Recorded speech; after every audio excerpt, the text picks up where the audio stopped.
સમાચારોમાં આગળ વધીએ। સાબરકાંઠાના વડાલીમાં ખાતરની અછતથી ખેડૂતો રોષે ભરાયા। વડાલીમાં ખાતરને લઈને ખેડૂતોની લાંબી કતાર લાગી। રવિ પાક માટે યુરિયા ખાતરની તાતી જરૂર છે, છતાં રેકની સુવિધા ઉપલબ્ધ હોવા છતાં ખાતરની તંગી યથાવત છે। આ તો કેવું આયોજનનું અંધારું! દરેક સિઝનમાં આ રીતે કતારો લાગે। જરૂરિયાત મુજબ ખાતર તો મળી રહેવું નથી, ઉપરથી કલાકો સુધી લાઇનમાં ઊભું રહેવું પડે। ઉત્પાદન પર પણ મોટી અસર થવાની શક્યતા છે અને આ જ રીતે કતારમાં ઊભા રહીને સમયની બરબાદી પણ થાય છે। રવિ પાકના વાવેતર દરમિયાન હાલ યોગ્ય સમય છે કે યુરિયા આપવું જોઈએ, પણ જે યુરિયા માટે આ કતાર લાગી છે, યુરિયા માટે મોટા ભાગે દર સિઝનમાં જ કોઈને કોઈ સેન્ટર પર આ રીતે કતાર જોવા મળે। તો સીધો સવાલ આયોજન પર થાય કે દર વખતે આ સ્થિતિ હોય છે તો પછી આયોજન સુધરી કેમ નથી રહ્યું? અહીંયા પાણીની કોઈ પણ વ્યવસ્થા નથી।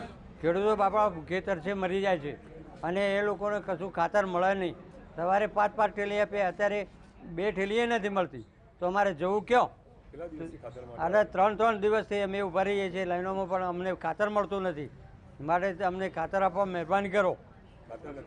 ખાતર નથી મળતું, એના માટે અમારે શું કરવું? પાક બધા નિષ્ફળ થયા છે અને આ ઘઉંના પાકમાં અમને આ રીતે થાય તો અમારા લોકો ખેડૂતો શું કરે? જગતના તાતની અત્યારે ખાતર માટેની જે લાઈન લાગી છે, ચોમાસાનો પાક નિષ્ફળ ગયો। ખેડૂતોને પાક વીમાને માટે ફોર્મ ભરવા માટે લાઈન લાગી। ફોર્મમાં પણ કોઈ અત્યારે ડાળો ના પડ્યો, ખેડૂતોને કોઈ એનું પણ વળતર ના મળ્યું।